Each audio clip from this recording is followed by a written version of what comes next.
అండి నిన్న AP set గురించి ఒక షార్ట్ చేశాను కదా, చాలా మంది సిలబస్ కూడా అడుగుతున్నారు. సిలబస్ కూడా ఒకసారి చెప్తాను చూడండి. ఇప్పుడు నేను సిలబస్ అంటే ఏదో ఇంటర్మీడియట్ సిలబస్ అని చెప్పనండి. నేను ఇంటర్మీడియట్లో ఉన్న టాపిక్స్ అని చెప్తాను. జస్ట్ ఆ టాపిక్ సంబంధించిన మీరు లెసన్ ప్రిపేర్ అవ్వాలి బాగా. చూడండి, అది చూసి నేర్చుకోండి. చెప్పిన టాపిక్స్ నోట్ చేసుకోండి. సిలబస్ చెప్తాను, ఒకసారి నోట్ చేసుకోండి. సిలబస్ వచ్చేసరికి మీకు ఇంటర్మీడియట్ సిలబస్ ఉంటుంది. అందులో ఫస్ట్ స్ట్రీమ్ ఇంజనీరింగ్ స్ట్రీమ్ వల్ల చెప్తున్నాను. మ్యాథ్స్ వాళ్ళకి ప్రాబబిలిటీ, వెక్టర్స్, క్యాలిక్యులస్ అంటే డిఫరెన్షియేషన్ అండ్ ఇంటిగ్రేషన్ వస్తుంది. అలాగే కోఆర్డినేట్ జామెట్రీ, అలాగే ట్రిగ్నోమెట్రీ, అలాగే algebra, matrices and determinants and complex numbers అండి. మ్యాథ్స్ సిలబస్ చూసుకోండి. అలాగే ఫిజిక్స్ వచ్చేసరికి thermodynamics, works and energy power, current electricity, electrostatics, ఎలక్ట్రేషన్ వేవ్స్. మెకానిక్స్ అండి. మెకానిక్స్ అంటే మళ్ళీ ఇందులో rotational motion, work energy theorem అండి. ఇది బాగా ఇంపార్టెంట్. ఇంచుమించుగా 10-15 క్వశ్చన్స్ వస్తాయి దీని నుంచి. అలాగే మోడర్న్ ఫిజిక్స్ అండి. మోడర్న్ ఫిజిక్స్ అంటే photo electric effect, atomic models అండి.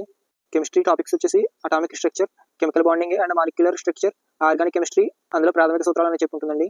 అలాగే organic compounds, electrochemistry, solution, acids and bases, environmental chemistry అండి.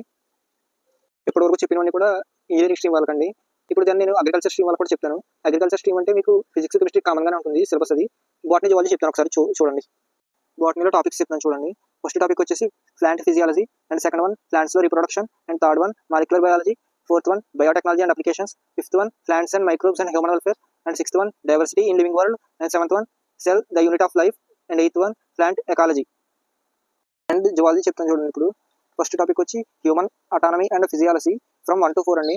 అలాగే second one animal diversity 1, invertebrate phyla, third one diversity of living world, and fourth one structural organisation in animals, and fifth one biology and human welfare, and sixth one human reproduction, and seventh one organic evolution, and eighth one respiration breathing, and ninth one skeletal and muscular system, and ninth one and tenth one absorption and digestion.